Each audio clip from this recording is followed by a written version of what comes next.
नमस्कार मेरे प्यारे बच्चों, PNS memorial school online classes में मैं पूजा सिंह आपका हार्दिक स्वागत करती हूँ। मैं लेके आई हूँ आप लोग के लिए अजंता, जो क्लास 10th की है अजंता, जिसको डॉक्टर भगवत शरण उपाध्याय जी ने लिखा है। इसके पहले वाली वीडियो में आपने जीवन परिचय देख लिया। अब इस अध्याय को देख लेते हैं, फिर बाकी प्रश्नों को कर लेंगे। जिंदगी को मौत के पंजों से मुक्त कर, जिंदगी को मौत के पंजों से मुक्त कर उसे अमर बनाने के लिए आदमी ने पहाड़ काटा है। किस तरह इंसान की खूबियों की कहानी सदियों बाद आने वाली पीढ़ियों तक पहुंचाई जाए, इसके लिए आदमी ने कितने ही उपाय सोचे और किए। जैसे आज हम जो कर रहे हैं, आज के 20 साल, 30 साल, 40 साल, 50 साल बाद यही बात जानना है। जो भी काम किया, जो भी जिस तरह की चीज़ें की, तो उसके लिए वो नेक्स्ट पीढ़ी, अगली जनरेशन तक पहुंचाने के लिए आदमियों ने बहुत उपाय सोचे। उसने चट्टानों पर अपने संदेश खोदे, अपने संदेश अगली पीढ़ी तक पहुंचाने के लिए चट्टानों पर खुदाई करवाई। ताड़ों से ऊंचे, धातुओं से चिकने पत्थर के खंभे खड़े किए, तांबे और पीतल के पत्थरों पर अक्षरों के मोती बिखेरे, और उसके जीवन मरण की कहानी सदियों के उतार पर सरकती चली आ रही है, और जो आज हमारी अमानत विरासत बन गई है। इन्हीं उपायों में एक उपाय पहाड़ काटना भी रहा है, ठीक ना। मूर्ति कला, शिल्प कला, बहुत सारी कला से हम लोग अपने भारत के पिछली बातों को सब समझ लेते हैं, जान लेते हैं, ठीक है। सारनाथ जाओ, जहाँ जहाँ घूमने जाओ ना, तो वो बहुत सारी चीज़ें हम लोग पहाड़ों पे उकेरे हुए चीज़ों, लिखे हुए चीज़ों से जान लेते हैं। सारे प्राचीन सभ्य देशों में पहाड़ काटकर मंदिर बनाए गए और उनकी दीवारों पर एक से अधिक अभिराम चित्र लिखे गए हैं। आज से कोई 2,200 साल पहले से ही हमारे देश में पहाड़ काटकर मंदिर बनाने की परिपाटी चल पड़ी थी। अजंता की गुफाएं पहाड़ काटकर बनाई जाने वाली देश की सबसे प्राचीन गुफाओं में से है। जो आप लोग अजंता चैप्टर ये पढ़ रहे हैं, ये अजंता की गुफाएं जो हैं, उसमें पहाड़ काट कर बनाया गया है। घूमने जाएंगे ना अजंता की गुफाएं, एलोरा की गुफाएं, तो आप लोग देखेंगे उसमें गुफाओं या मंदिरों में सबसे विख्यात अजंता के ही हैं, जिनकी दीवारों और छतों पर लिखे चित्र दुनिया के लिए नमूने बन गए हैं।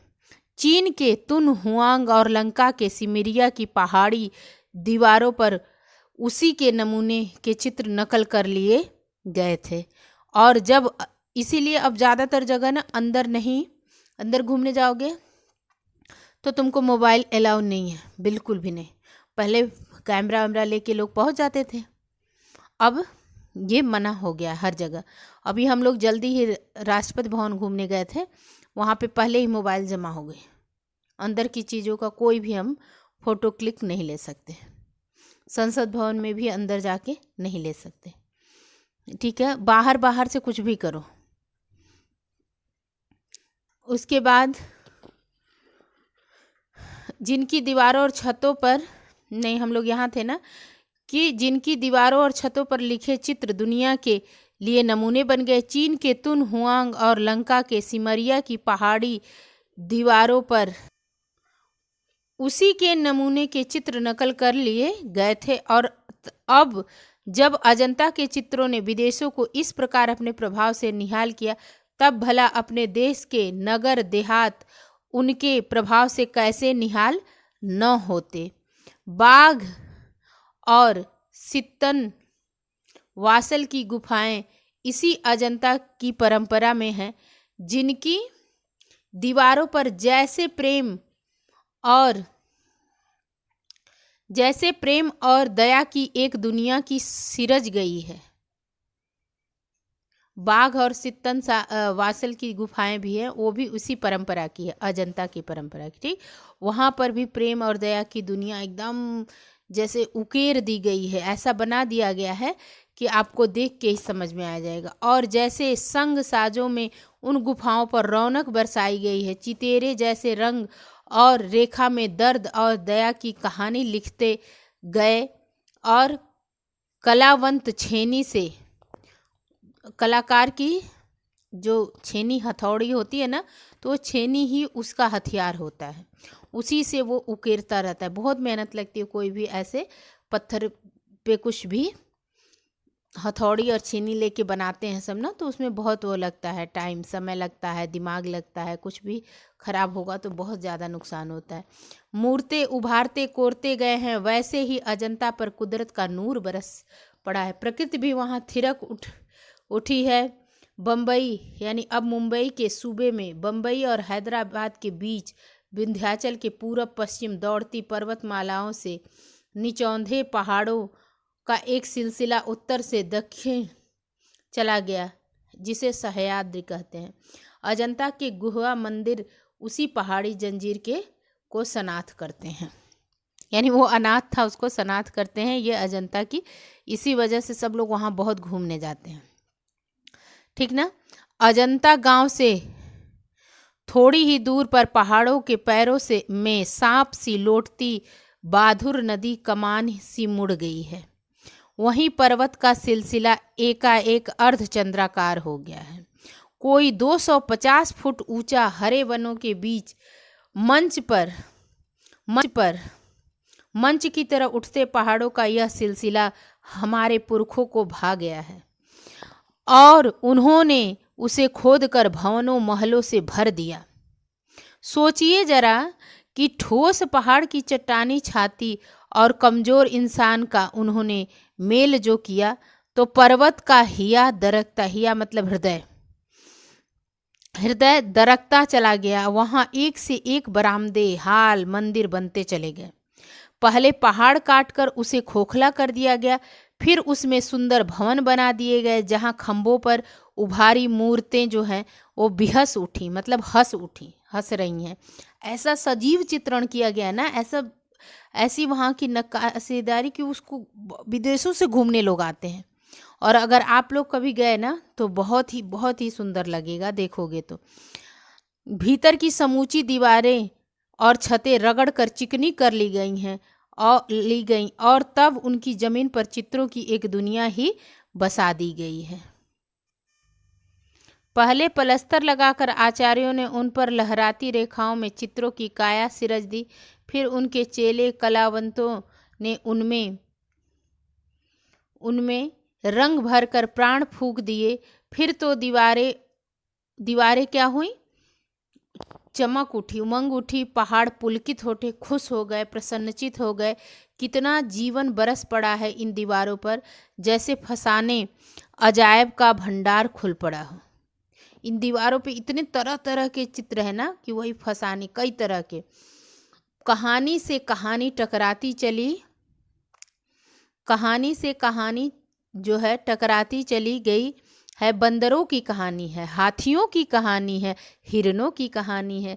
कहानी क्रूरता और भय की भी है, दया और त्याग की भी है। जहाँ बेरहमी है वहीं दया का भी समुद्र उमड़ पड़ा है।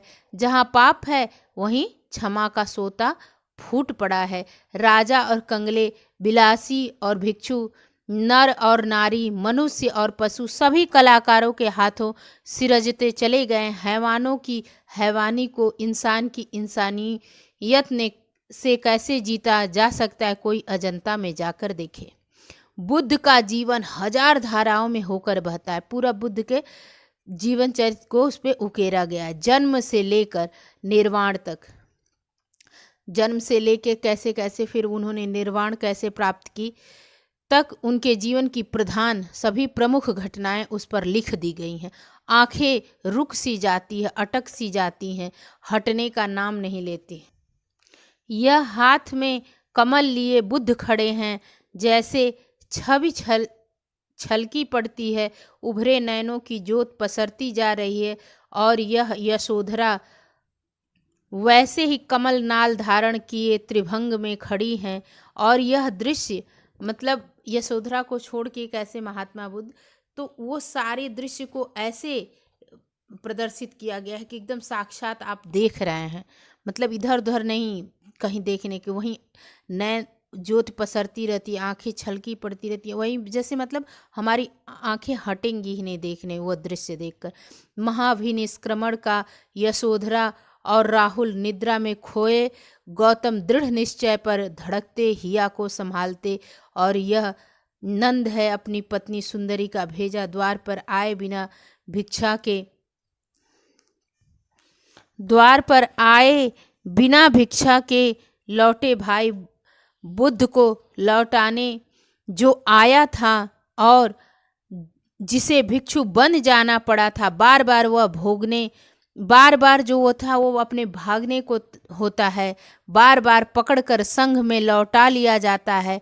उधर फिर वह यशोधरा है बालक राहुल के साथ, इनकी पत्नी थी ना यशोधरा। बुद्ध आए हैं पर बजाय पति के, अब वो पति के बजाय बुद्ध, गौतम बुद्ध बन गए हैं, ठीक ना। गौतम आए लेकिन अब क्या बन गए हैं, बजाय पति की तरह आने के भिखारी की तरह आए हैं। और भिक्षा पात्र देहली में चढ़ा देते हैं, भिक्षा मांग मांग के खाते थे ना। यशोधरा क्या दे जब उसका स्वामी भिखारी बनकर आया है, क्या न दे डालें, पर है ही क्या अब उसके पास, मतलब जब पति ही चले गए तो उनके पास और क्या है देने के लिए। उसकी मुकुटमणि सिद्धार्थ के खो जाने के बाद सोना चांदी मणि माणिक हीरा मोती तो उस त्यागी जग त्राता के लिए मिट्टी के मोल नहीं। वो सब कुछ छोड़ के गए थे, सोना चांदी ये सब कुछ, तो फिर ये तो कोई मतलब नहीं है, उनको बस खाने के लिए कुछ थोड़ा सा चाहिए। पर हाँ है कुछ उसके पास, उसका बचा एकमात्र लाल, उसका राहुल। कौन? उसका राहुल। सिद्धार्थ तो चले गए, अब बुद्ध आए, गौतम बुद्ध बन गए, तो अब एकमात्र लाल उसका राहुल, और उसे ही वह सबसे सर्वस की तरह बुद्ध को दे डालती है। और उधर वह बंदरों का चित्र है, वहाँ पर कितने सजीव कितना गतिमान, उधर कहीं सरोवर में जल विहार करता हुआ वह गजराज कमल दंड तोड़ तोड़ कर हाथनियों को दे रहा है। वहाँ महलों में वह प्यालों के दौर चल रहे हैं, उधर वह रानी अपनी जीवन यात्रा समाप्त कर रही है, उसका दम टूटा जा रहा है। खाने खिलाने, बसने बसाने, नाचने गाने, कहने सुनने, वन नगर, ऊंच नीच, धनी गरीब के जितने नज़ारे हो सकते हैं सब आदमी अजंता की गुफाओं की इन दीवारों पर देख सकता है। ये सारी तरह के चित्र वहाँ पर हैं। बुद्ध के जन्म की घटनाएं तो इन चित्रित कथाओं में हैं ही, वहाँ पर चित्र के साथ जो कथा है वहाँ पर सारे बुद्ध के जन्म की कथा, उनके पिछले जन्म की कथाओं का भी इसमें चित्रण है। बहुत लंबा चौड़ा है, घूमने में बहुत लंबा आप लोग को टाइम लगेगा। पिछले जन्म की ये कथाएं जातक कहलाती हैं, उनकी संख्या 555 है और इनका संग्रह जातक नाम से प्रसिद्ध है, जिनका बौद्धों में बड़ा मान है। इन्हीं जातक कथाओं में से अनेक अजंता के चित्रों में विस्तार के साथ लिख दी गई हैं। इन पिछले जन्मों में बुद्ध ने गज, कपि, मृग आदि के रूप में विविध योनियों में जन्म लिया था। कभी गज बने थे, कभी कपि, कभी मृग मतलब हाथी, बंदर, हिरण आदि के रूप में विविध योनियों में जन्म लिया था। और संसार के कल्याण के लिए दया और त्याग का आदर्श स्थापित करते हुए बलिदान हो गए थे। उन स्थितियों में किस प्रकार पशुओं तक ने मानवोचित व्यवहार किया था, किस प्रकार औचित्य का पालन किया था, यह सब उन चित्रों में असाधारण खूबी से दर्शाया गया। बहुत ही सुंदर, मतलब साधारण नहीं है, असाधारण है, तभी तो विदेशी आके देखते हैं और उसकी नकल करके अपने यहाँ बनाते हैं। इसीलिए अब ज़्यादातर जगहों पे आपको मोबाइल नॉट अलाउड हो गया है। और उन्हीं को दर्शाते समय चितेरे ने अपनी जानकारी की गांठ खोल दी, जिससे नगरों और गांवों, महलों और झोपड़ियों, समुद्रों और पनघटों का संसार अजंता के उस पहाड़ी जंगल में उतर पड़ा है और वह चित्रकारी इस खूबी से संपन्न हुई है कि देखते ही बनता है। जुलूस के जुलूस हाथी, घोड़े, दूसरे जानवर जैसे सहसा जीवित होकर अपने अपने समझाए हुए काम जादूगर के इशारे पर संभालने लग जाते हैं। इन गुफाओं का निर्माण ईसा से करीब 200 साल पहले ही शुरू हो गया था। वे 7वीं सदी तक बनकर तैयार भी हो चुकी थी। एक दो गुफाओं में करीब 2000 साल पुराने चित्र भी सुरक्षित हैं वहाँ पर अधिकतर चित्र भारतीय इतिहास के सुनहरे युग गुप्त काल की है, ठीक, 5वीं सदी की है, और चालुक्य काल 7वीं सदी के बीच के बने हैं। अजंता संसार की चित्रकलाओं में अपना अद्वितीय स्थान, ठीक है, अजंता जो है वो अपनी चित्रकला के मामले में अद्वितीय स्थान बनाए हुए, इतने प्राचीन काल के, इतने सजीव, इतने गतिमान, मतलब एकदम लगेगा कि साक्षात कोई बैठा है। इतने बहुसंख्यक कथा प्राण चित्र कहीं नहीं आपको मिलेंगे। अजंता के चित्रों ने देश विदेश सर्वत्र की चित्रकला को प्रभावित किया है। उसका प्रभाव पूर्व के देशों की कला पर तो पड़ा ही है। मध्य पश्चिमी एशिया भी उसके कल्याणकर प्रभाव से वंचित न रह सका है। ठीक है बच्चों, अब गद्यांश के साथ और अभ्यास प्रश्न के साथ मिलूंगी नेक्स्ट वीडियो में। धन्यवाद।